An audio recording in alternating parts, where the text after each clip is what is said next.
नमस्कार दोस्तों, मैं मनोज, आपका मनोज के 23 चैनल में स्वागत है। आज हम शब्द और पद के बारे में जानेंगे और जो लोग इस चैनल को सब्सक्राइब नहीं किए हैं वो सब्सक्राइब और शेयर ज़रूर कर दें। तो चलिए देखते हैं शब्द की परिभाषा। शब्द क्या होता है? शब्द की परिभाषा को पहले हम देखते हैं। एक से अधिक वर्णों के मेल से बने सार्थक वर्ण समूह शब्द कहलाते हैं। एक से अधिक वर्णों के मेल से बने सार्थक यहाँ पे इंपॉर्टेंट है, सार्थक वर्ण समूह शब्द कहलाते हैं। जैसे मोहन, खीर, खेलता, शतरंज। कोई भी यदि कोई शब्द बनता है तो वह वर्णों के मेल से बनता है, और वर्णों के मेल से जब कोई शब्द बनता है वह सार्थक होना चाहिए, तभी वह शब्द कहलाएगा। यदि हम दूसरे शब्दों में कहें तो कह सकते हैं कि शब्द वर्णों के मेल से बनते हैं। शब्द कैसे बनते हैं? वर्णों के मेल से बनते हैं। और भी शब्दों में कहा जाए, दूसरे शब्दों में, शब्द जो होते हैं सार्थक वर्ण समूह या अक्षर समूह होते हैं। शब्द जो होते हैं स्वतंत्र रूप में प्रयुक्त होते हैं। जो शब्द होते हैं वह क्या होते हैं? स्वतंत्र रूप में प्रयुक्त होते हैं। वर्णों का वही समूह क्या कहलाता है? शब्द कहलाता है, जो स्वतंत्र रूप में प्रयोग होते हैं। जिसका प्रयोग क्या होता है? स्वतंत्र रूप में होता है, वह क्या कहलाते हैं? शब्द कहलाते हैं। अब देखते हैं पद के बारे में हम। पद किसे कहते हैं? पद की परिभाषा पहले हम देखते हैं। पद क्या होता है? जब कोई शब्द स्वतंत्र न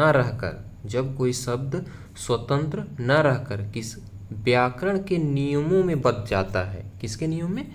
व्याकरण के नियम में बंध जाता है, तब वह शब्द क्या कहलाता है? पद बन जाता है। वही शब्द क्या बन जाता है?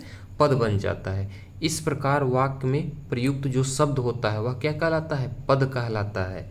जैसे कारक, वचन, लिंग, पुरुष इत्यादि में बंध कर शब्द क्या कहलाता है? पद हो जाता है, पद बन जाता है। जैसे हम देखते हैं, जैसे यहाँ पे है सीता गाती है, ईश्वर रक्षा करें।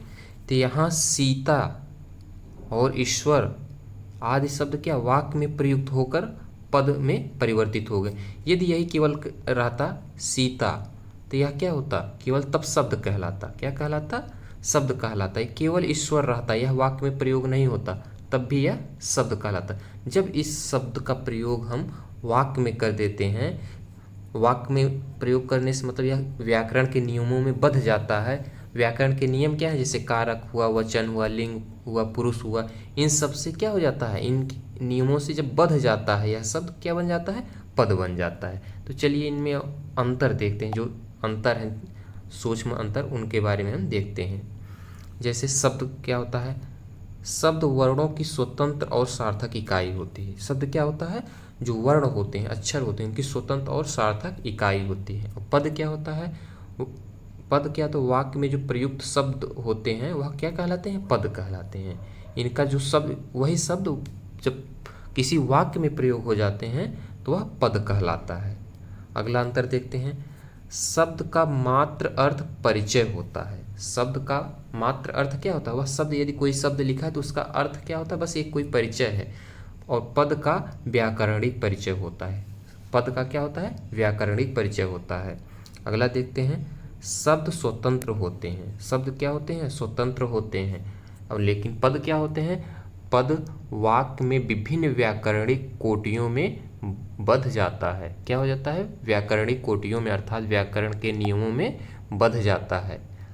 जैसे लड़का एक शब्द है। क्या है? लड़का यहाँ पे एक शब्द है। और लड़का खेल रहा है। क्या? लड़का खेल रहा है। वाक्य में प्रयुक्त होने के कारण लड़का शब्द ना रहकर क्या हो गया है? पद बन गया है। यदि यही केवल लड़का है तो यह शब्द कहला रहा है, और यह जब वाक्य में प्रयोग हो गया है, किसी वाक्य में इसका जब इसी लड़का शब्द का वाक्य में जब प्रयोग हो जा रहा है तो यह पद बन जा रहा है।